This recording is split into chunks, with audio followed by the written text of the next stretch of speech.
Welcome back, guys, to GG's Weekend Watch. Hopefully it's not your first time, but if it is, welcome totally. We've had to have, again, lots of rescheduling and reorganising with the weather, and I'm sure racecourses are damning the rain, but all the same, we've still got loads of good racing to come, haven't we? We've got Sandown, Wetherby, Musselburgh, Leopardstown. Loads of chances, of course, for the dynamic duo to give you guys lots of winners, hopefully. We start with the Silly Isle Novices Chase, and current favourite is going to be Shan Blue, who's my fancy for this, Andrew. Yeah, good race this, as you'd expect. A bigger field than we sometimes get. And Shan Blue's an interesting one because he's a rare one, dropping back in trip, having won the Courto Star over 3 miles. After that race, Dan Skelton said he's not a slogger. The race formerly known as the RSA Chase would not be ideal for him, he said. And he's only got one entry at the festival, which is in the marsh over 2.5 miles. So they're coming back to have a go at this trip. And I looked at the stats for horses dropping back from 3 miles in this race. Only one winner from 17, and that was an odds-on shot many years ago. And horses who prepped at Kempton have got a poor record in this race as well. So, yeah, Shan Blue, maybe he'd cope with the drop back in trip. I'm not so sure myself. And at the price, I can just, watch the race and enjoy it and leave him alone. So as for who's going to win it, it's a tricky one, really.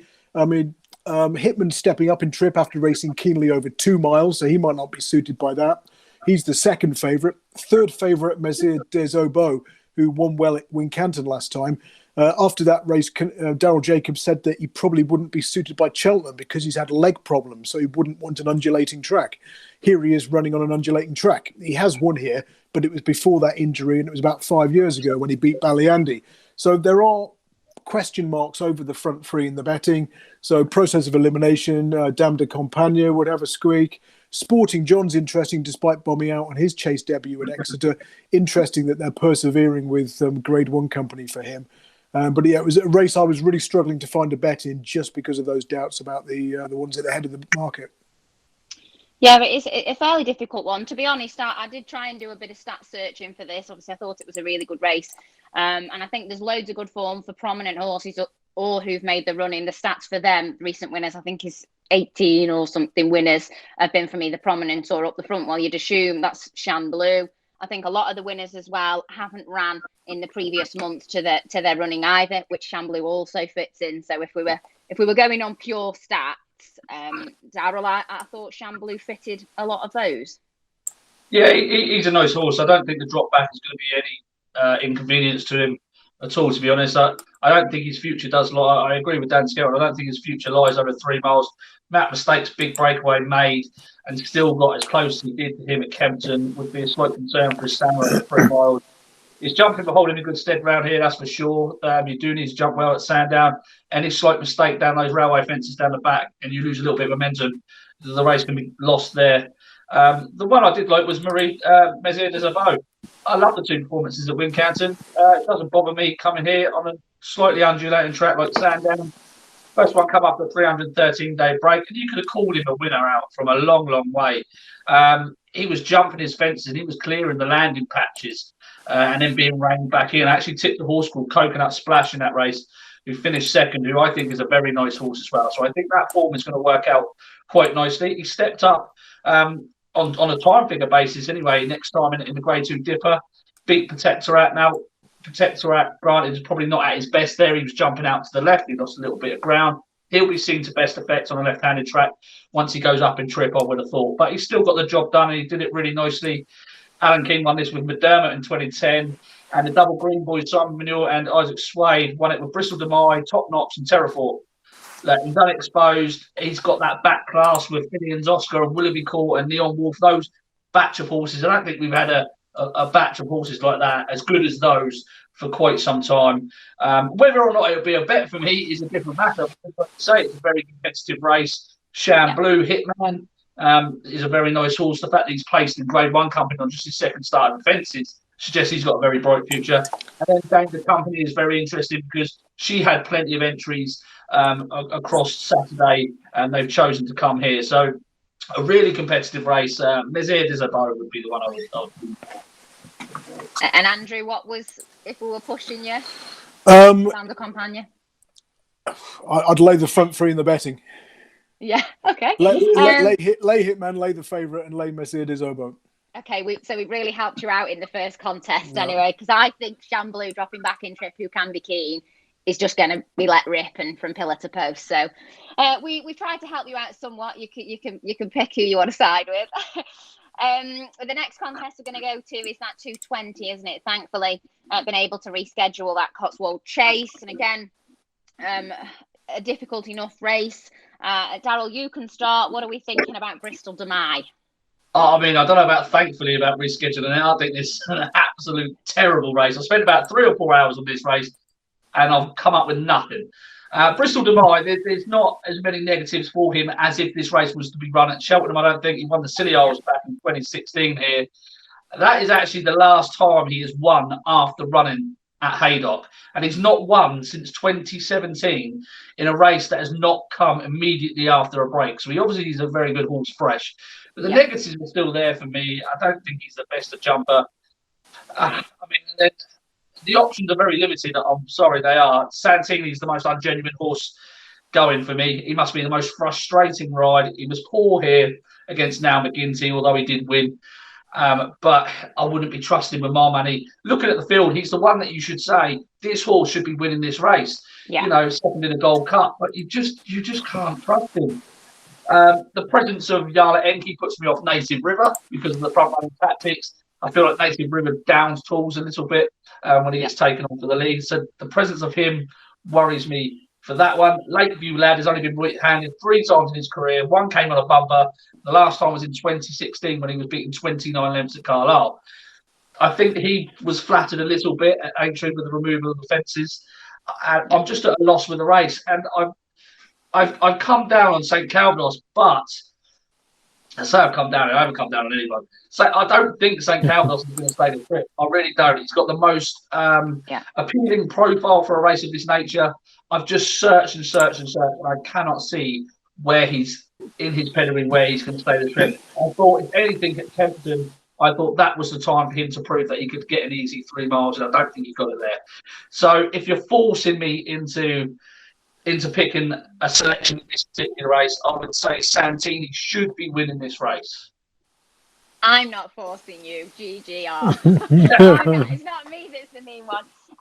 Yeah, I know exactly what you mean. I just thought, and again, Andrew, you know, you've got a lot more stats than I have. Bristol Demai is a fast horse on horrendous ground, I thought, you know, and I think, again, with Sandown and being able to just go from the front, or even just get a lead and follow them round. I think he'll jump violently out to his left at the first fence and pull up. There you go. That's quite specific. Yeah, I mean, the last time he's gone this way around, I think it was in the King George in 2018, and he's skewed out to his left at the first fence and never going after that. You know, he's a Haydock. He's brilliant at Haydock. His only other recent wins come at Wetherby and the Charlie Hall, a flat left-handed track like Haydock. I don't think this track's ideal for him. I think he had more of a chance when this was going to be run at Cheltenham last week. I think his chances has been diminished by the switch to Sandown. I think he'll jump out to his left. I think he'll get chinned. He's a brilliant horse. No offence to connections of him. He's fantastic, but he's fantastic when he runs at Haydock. Here, he's going to get beat. He's 9-4. Take him on. Santini's the obvious one. He loves stiff tracks. Got a good record at Cheltenham. He's won his sole start here. When he's had an uphill finish and below Grade 1 company, he's never been beaten. 3 from 3 now. So, I know the price is nothing special, 5-2, but I'd much rather be with him than Bristol Demai. Native River, he's getting on a bit now, and like Daryl says, he's likely to be taken on for the lead by Yalarenki. At least Colin Tizard's broken his long losing run, having a winner in the first at Wincanton on Thursday this week. St. Calvados, I'd give a squeak to, but again, the trainer form's a worry. It's 57 runners in 84 days now since Harry Whittington had a winner. And Lakeview Lad, most northern horses don't get the opportunity to run right-handed because you've got Musselburgh, and then you have to go basically as far south as Market Raisin to find a right-handed track in the north. So often it's just, I mean, I looked at his right-handed form and his Carlisle form, and one of those runs is over hurdles. Another one was excusable because I think he made a mistake and he was injured after that. But again, he's an 11-year-old, so his best days are probably behind him, despite his win from Santini in that funny race at Aintree last time. But Kempton wasn't Santini's track; it's too sharp for him. He got chin there last time. I think he'll bounce back and win this. I think he'll start favourite, and 5-2 now is a good price. Do you really? Difficult racing, isn't it, I suppose? And it doesn't get any easier either, does it? The 3:30 at Sandown is a fairly difficult race as well. 3:30, wide open handicap. We've got an unexposed hat-trick sticker at the top of the betting there with Ask Me Early. Daryl, you can start us off if you like. Yeah, I was thinking about just taking a little bit of a chance on Deise Aba, to be honest. It's not going to be the strongest case that I'll ever make for a horse. But he's £6 higher than winning this race last year. He pulled up on seasonal return at Haydock, same as he did the following year. And at Chepstow last time, I think he was a little bit better than the pulled up suggests. He was just getting back into the race as it was hotting up, and he just clattered 5 out, and they just gave him a really easy time and just eased off him.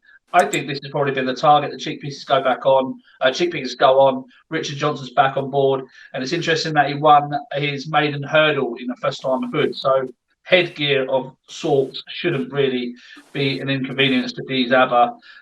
The issue I've got with this race, though, is that I do like Deise Aba. He's a double figure price, but Kiltini Briggs is due to running his first preference over at Wetherby, and at the moment we've got the dead 8 running, so that's going to take us down to 7. So that, from each way betting perspective, is a bit of a concern. But I wouldn't really have a massive opinion in this race. I did like one for it, but it did come out. And I think you've got to make excuses for quite a few of these horses in this field, like Dominator, Danny Whizzbang. Etoile, I don't think is going to stay this 3-mile trip. So yeah, I'm at a bit of a thin end with this one again. It does get better, I promise. Okay, we'll look forward to it. Andrew, what do you like in the 3:30? Yeah, tricky one. I thought Etoile had possibilities. He's shaped as though he needs to come back to this trip in his 2 runs for Gary Moore, and he does like small fields, and the trainer does well at the track, so I wouldn't rule him out. Ask Me Early, I thought was short enough, around about 7-4, given that he could get taken on for the lead here, and he's been winning from the front at Chepstow, a track that massively favours front runners. Few winners of this race in recent years have come from off the back. Deise Aba, Daryl's pick, I say last year's winner, I'd give a chance to as well in the first-time cheek pieces.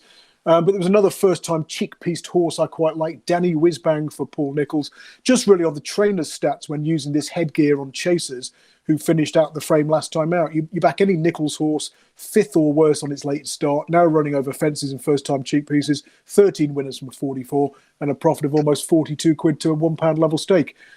Interestingly, Dan Skelton's got similarly good tactics with that system, because obviously he was assistant to Paul Nicholls. They both seem to be following the same route. Kustar Sivler for Nick Williams had a squeak. He was ridden too far off the pace at Kempton last time out and could never get into it. Kempton's a massive front runners track at the moment, and has been for several years, over hurdles and fences.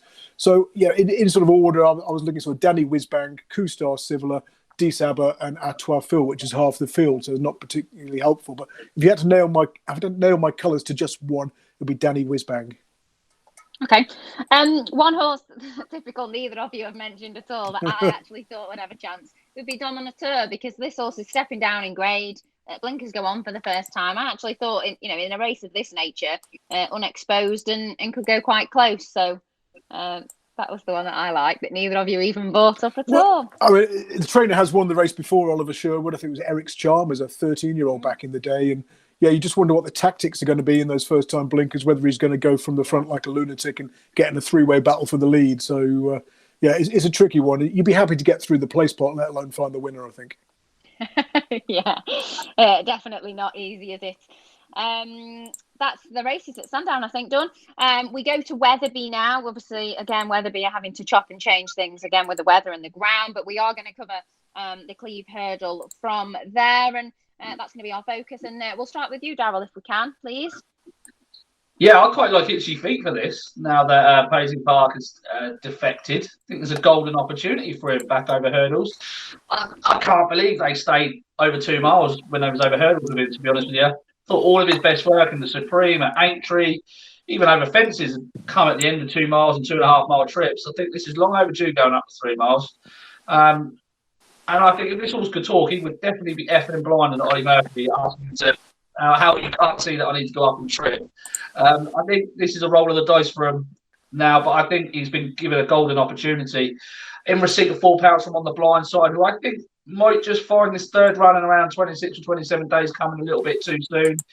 I didn't think he was anywhere near his Kempton performance at Market Raven last time and scrambling home to beat Little Rockefeller. I think he might just be feeling the effects of that. So I would be keen to take him on. And I think the rest of the handicappers, I think Itchy Feet has a little bit of a class angle to him. He's obviously a Grade 1 winner as a novice over fences. That's not really worked out. And I think coming back to hurdles and going up in trip is two factors that can see him improve again. Okay, Andrew? I'm in agreement with Daryl. I like Itchy Feet here. So our William Hill radio colleague Ken Peterson, the paddock judge, has said for a long time that Itchy Feet hasn't got the size for chasing, even though he's a Grade 1 winner over fences, but he just doesn't get on with them really since he's come out of novice company. Coming back to hurdles will suit. I mean, it can be a bit tricky switching from fences to hurdles. Sometimes horses sky the jumps in the early stages, but Ollie Murphy's pulled off this trick more than once. You can back all his making the switch and make money. He's only done it twice in Class 1 races, and 3 times in Class 1 races, and 2 of those won. So, including brewing up a storm recently, landing a gamble in a handicap hurdle I thought that Itchy Feet was the way to go here. He's the one who looks like he could make up into a genuine stayers hurdle performer out of this lot, and of course he's got a touch of class. He's got that Grade 1 win over fences. He was placed in a Supreme Novices hurdle a couple of years ago at 25-1, so he has got a touch of class about him. And I think he's the value in the race. Oh, I'm glad that some of us are finally agreeing on something that is a little bit helpful. We're only doing that one from Wetherby then. We're also going to go to Musselburgh, aren't we? Obviously got a good looking race there in that Scottish County hurdle. And again, a nice, easy one to try and pick the winner of. So absolutely wide open race as regards the betting, I think, isn't it? Andrew, do you want to start us off in that 205 at Musselburgh? Yeah, sure thing. This is intriguing and tricky. Smallish field, 10 runners. That's actually good news for Blakeney Point because if you look in his career, you back him every time he runs in a small field, 10 or fewer runners. You'd made a really good profit, and he came good over course and distance last time out. 7 runners, and the 2 outsiders battled it out that day. Blakeney Point under Brian Hughes winning at 22-1, second time after the wind operation, beating 20-1 shot Voida Rev by a neck. And I think both could have chances again. The trainer Donald McCain, who trains Blakeney Point, has also got Deise Aba, who won this race. I think it was back in 2018. But he's claiming off that one. He was one who would have a squeak as well. But I was going to go with Blakeney Point. Interesting to see Ashington running here. He was beaten half a length in the race last year when trained by John Quinn. He rocks up here in the same ownership, but with a different yard. Brian Ellison training now. He's £3 higher. He could go well if there's a good pace. And Glenny Gores is likely to be a big price. And he generally plies his trade on the all-weather at Newcastle, where his front-running style isn't ideal most of the time. And the last 2 times he's switched from Tapeta to turf. He's won on the flat at 28-1, and he won over hurdles at Cartmel. I think it was at 8-1. So, again, a long shortlist despite the smallish field. Blakeney Point, Deise Aba, Ashington, and Glenny Gores were the ones I was looking at. But Blakeney Point, if you just pinning me down to one. Okay, Daryl, are you agreeing with that? I agree. I thought it was really tricky, another tricky race, but I do quite like Ashington for it. I like the switch to Brian Ellison, won this in 2012. He's only had 7 hurdle runs in his life, won 2 of those. One of those was here by 7 lengths on soft ground. He was very, very unlucky in this race last year. That came off the mark of 121 to 124. Oakley Brown claims 7, means he's effectively £4 lower. Last year's winner is £2 higher in the handicap, and the third is £13 higher. the fact that he's £4 lower this time around, and he loves Musselburgh would just be the angle I'd be taking on this race. This course, Musselburgh, is a very tricky course. It tends to favour those that have previously run well here. They tend to run well here time and time again. So if you go through the field, you'll find there's loads of horses that have run well here before. It's a very, very tricky race, bit of a minefield, but for Ashington was overdue to get his head in front. Okay, yeah, it's not easy racing, is it? We've obviously got really good racing over in Ireland as well, haven't we? So Leopardstown is the next port of call for us. Saturday and Sunday, there's some superb quality on offer. We'll cover some of that from Saturday and Sunday as well.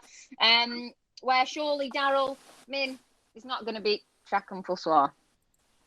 Wow, I don't know.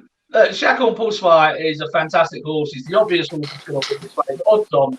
I think one of his best performances came in this race last year when he beat Min, and if a repeat of that happens, he's going to be very, very hard to beat. That run was outstanding. It was much faster than Notebook in the Arkle trial that day. My concern would be, right, that he hasn't actually replicated that for me. At Cork, I thought he wasn't too far ahead of Jingle and Cashback when they fell at the last. And then here at Christmas, Animex set a very, very slow gallop on the front end. And he was always well positioned. He was slower from 3 out to the finish line than he has been at any other point in time that he ran at Leopardstown. And they had doled off some of the fences. So that would just be a slight concern for me. And the fact that he's been such a fragile horse, and this is the first time we're going to see him, take on a third run, I think, the effects could just get to him if he is as fragile as they say he is. And it's going to be heavy ground on Saturday. I think he might just be worth taking on. I've just got a funny feeling that racing is never as straightforward as Chacun Pour Soi. Goes ahead and wins this, and then goes ahead and wins the championship. It's never that straightforward. So I'm hoping for an upset here. I think Min is the most solid horse in the race. I can't see Notebook having the form around with him with Chacun Pour Soi, even though I didn't feel that Notebook was given the best of rides behind Chacun last time. And I don't think the slow early pace suited him either.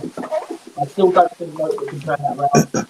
I think Min, he's not won over 2 miles now since 2019, and only 3 out of his 9 runs over 2 miles is his winning mark. He needs to turn the form around, like I say, but I think he's consistent. His heavy ground form figures read 1-1-1. He's 3 out of 5 here. He's never been out the first 2. And I think if Chacun Pour Soi does blow up, I think the one to take full advantage will be Min. And Min's around 9-2 with William Hill. I think that is definitely worth a stab at. Okay. Andrew? Is this becoming a habit? I'm agreeing with Daryl again. Yeah. This makes things easier. I think it's, between the front 2 in the betting, Chacun Pour Soi and Min. They finished 1-2 last year. It looks obvious with hindsight, but the straight forecast paid 11-4 that day. So Min had won the race twice before last year's runner-up effort. And backing him each way at 9-2 is probably the angle, or back Min to win and have a saver forecast on Chacun Pour Soi to beat Min into second. And I think that's how I'll be tackling the race. But yeah, 9-2 Min, that does appeal given his course record. Okay. But Chacun Pour Soi, the short price favourite. Also for the Irish Champion Hurdle, we've got a very short price favourite in there as well, haven't we? In Honeysuckle for Rachel Blackmore. Is this going to be another one of those where Honeysuckle can lead from pillar to post? What do we think is going to happen in that Irish Champion Hurdle, Andrew? Yeah, I think she's going to win. Really like her for this. More because I don't like the second favourite, Sharjah. Sharjah tends to go off the boil after Christmas, and all his winning tends to come in sort of November, December time and early season. He's 0 from 22 in January and February in the course of his career, Sharjah. So I thought he'd be vulnerable here, and he's a 5-2 or 2-1 shot. So take him on with Honeysuckle, last year's winner. I think she'll win this and do it quite easily, and oppose Sharjah in the betting without the favourite market. Easy. Daryl?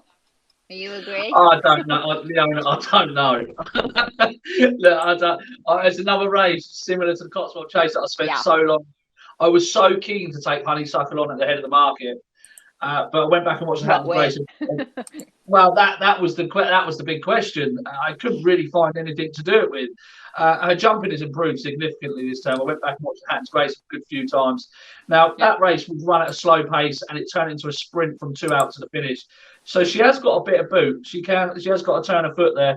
albeit the form of that race is not the best. I mean, Beacon Edge was beaten next time out by Picasso on over 2 miles. You know, he wouldn't even be in the top 5 or 6 in the betting here. And Ronald Pump was in second, closing all the way to the line. And Horset's done his best work over 3 miles. So you can grab the form. You can say that she is not going to be quick enough for this 2 mile race. But then I went through the race, and there is just a distinct lack of pace in here. There is, I mean, yeah, she'll go forward, won't she? That's what I thought. Yeah, I think she's going to have to go forward, and I think she's just going to continue to find it. And what's going to pick her up? I mean, Sam Ra, you know, on the face of it, he's won a maiden hurdle, a grade 3, and placed in the grade 1 behind a below par Abracadabra. He hasn't really done that much, you know, to be considering at 5 to 1 or whatever it is for this race. Sharjah, like Andrew pointed out, goes off the boil and is disappointed on the back of a good Matherton hurdle win before. So he's very untrustworthy. Abracadabra, for me, hasn't been up to the level of his supreme run since. And Saudi Air was the one I came down and I thought I'd give a squeak to, but he emptied so quickly in the Matherton hurdle that it was slightly alarming. I like the way he jumped in the early part of the race, but I mean, you're asking for a big improvement from Saudi Air from that one to win this. So reluctantly, I think Honeysuckle will win this, and I agree with Andrew. Yeah, she's good, isn't she? She's the only one that obviously gets the mayor's allowance as well. So I think plenty of positives, and she'll be the freshest out of them as well. So they're the races that we're actually covering. We'll do any other fancies at all in any of the other races at Leopardstown for you guys. Have you got anything, Andrew? Any other races? Yeah, on Saturday in the 105, I wanted to take on those near the head of the market. And I was quite interested in Ashdale Bob, who was an early faller last time out. But I thought that one might have the race run to suit round about 10 to 1. So, Ashdale Bob in the 105. That's the 2 mile 6 novice hurdle. Okay, that's on the Saturday. Darryl, do you want anything for Sunday? Sorry, Leon. We'll do that afterwards. Okay, no worries. Yeah, we'll do Sunday after. Darryl, have you got anything else for Saturday's Leopardstown? No, I haven't. Are you laughing at me being bossy? You keep telling him off. I'm organised here, guys. I've got everything in order. Don't want to miss anything out. I'll get shouted at by somebody, get heckled. Well, that's it then for Saturdays. Other than my next best actually is at Leopardstown in the 350. It's Drop the Anchor, a horse that I think has been so unlucky. Every time I see him, he's either been brought down or fallen over another horse and had a lot of trouble. So Drop the Anchor's my each way next best.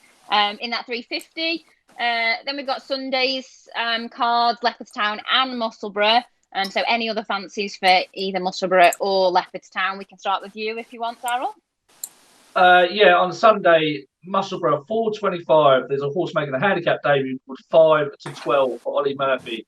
This horse has been given an opening handicap mark of 109. It's much better than that. She steps up to 2 miles 6, completely unexposed. I would advise you to go back and watch the previous run. Been waiting for this horse to turn out for quite some time. Much better than its opening handicap mark. So that one in the 4:25, that's 5-12. In the 2:25 in the novice hurdle, it's a novice hurdle race. It's very good race. 3 under through 5 should take some whacking in that. So I think on Sunday, those are the two I'll be siding with there. Okay. Sorry, not Darryl. Andrew, Leopardstown or Musselburgh? Yeah, there's a few I like at Leopardstown on Sunday in the 140, the spring juvenile hurdle. There's a horse called Busselton, trained by Joseph O'Brien, who was really impressive on his last hurdle start in France. Came over to Joseph O'Brien, finished second to Zanahir at the Leopardstown Christmas meeting. Now, it was very significant that he made the running towards the inside that day because the ground was a lot slower. You watch the replay of the hurdle races at that meeting and everything was winning from wide. I think apart from one horse, ironically called Wide Receiver. Everything else was like wide throughout, clear of the inside rail. I thought he did really well to finish second in that grade 2 contest up the inside. And his trainers won this for the last 2 years and he's 16 to 1. So, Busselton might run well here. Then, of course, we've got the Irish Gold Cup, the 240. I was quite keen on last year's winner, Delta Work, despite the fact he unseated 340. 340 in the Savills last time out. And more interesting is a horse in the 4:10. This is 2 mile, 5.5 furlong handicap chase, one called Conflated, a Gigginstown horse trained by Gordon Elliott. And Conflated needs a big field and strong pace. You go through his form, you chuck out all the runs in small field contests.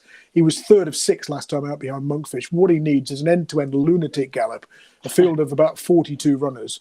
And he looks well handicapped on 144, given his form in graded company. And I think he's going to relish running in a handicap chase for the first time. So Conflated in the 4:10 on Sunday.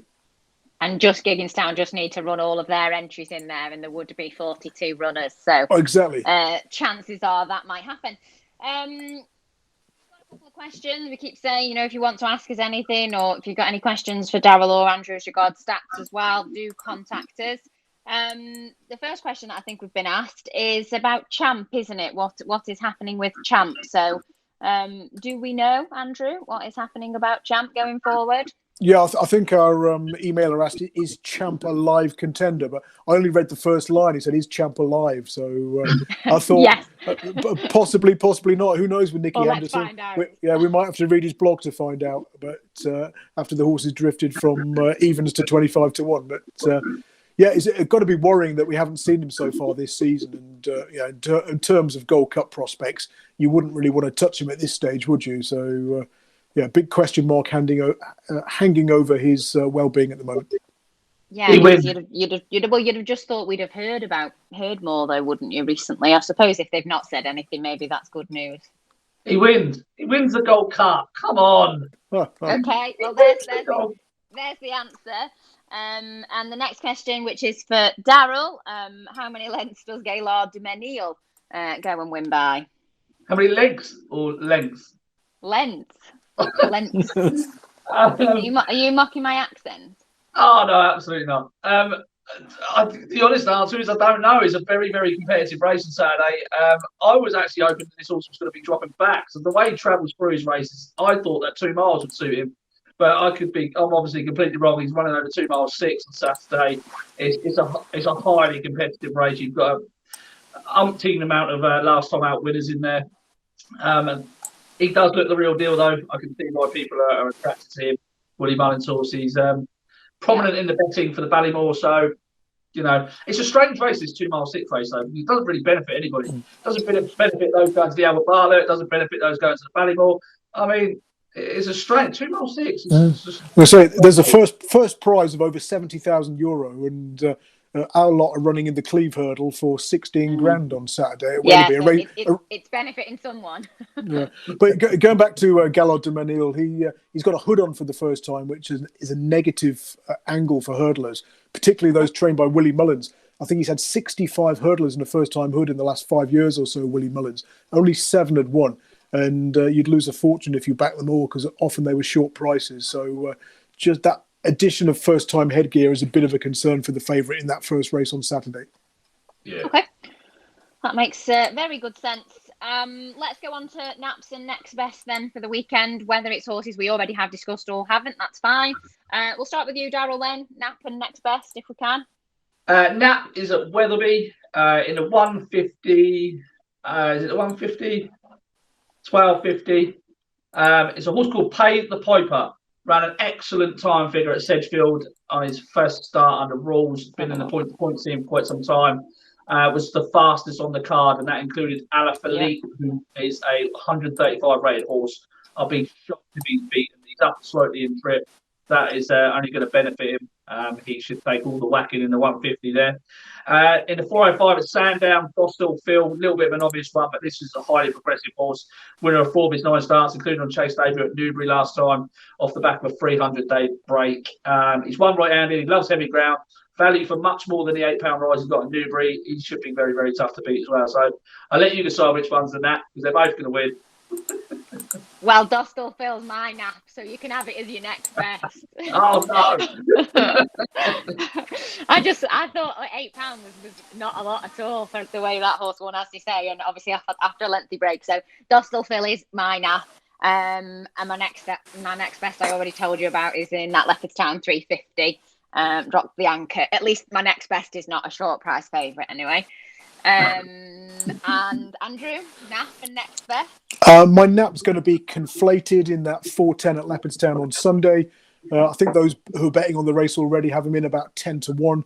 And my next best would be in the fast track qualifier at Lingfield on Saturday, the 1:11 race. This is a 6 furlong contest. I think I'm going to desert my old friend Fizzy Feet, who loves the track, in favour of Summerghand. David O'Mara's horse, better known as a as a turf performer, but he's only had 4 goes on the all-weather when he's gone round a turn, 3 wins and a head second. So he's well in at the weights, and Adam Kirby riding for David O'Mara. I think Summerhand can win that 1:11 on Saturday.